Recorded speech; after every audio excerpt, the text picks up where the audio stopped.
好，跟住2014年嘅第6題啦，咁都係普通 profit loss 同 discount 嘅關係啦。咁啊，首先呢個 mark price 係255，跟住咧 discount 係40%，咁啊直接問個 selling price。咁呢個比較簡單啲啦，都係 CMS 咁嘅關係。好，mark price 係255啦，咁啊discount 咧就係 mark price 同 selling price 嘅關係，減40%，咁問 selling price。OK，咁 A part 咧直接啲啦，就係咧其實就係255乘翻1減40%，咁就係㗎啦。好，咁呢個咧就計到係153蚊啦。OK，咁就呢個153。好，咁咧咁啊 B part 咧就問個 percentage profit 係2%，咁啊問 cost 啦，咁即係呢度係幾多？咁 profit 咧就係應該係 cost 同 selling 嘅關係，咁即係呢度2%嘅。咁啊呢度有咩方法做咧？我做2個方法啦。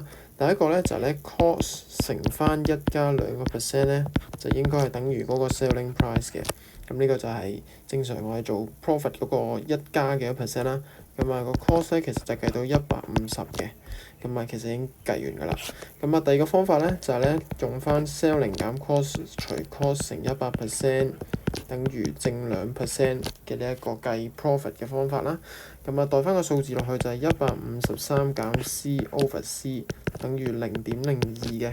咁啊調一調位咧，153等於1.02個 C，咁嗰個 C 咧就係叫做150蚊。咁啊解決咗呢一題㗎啦。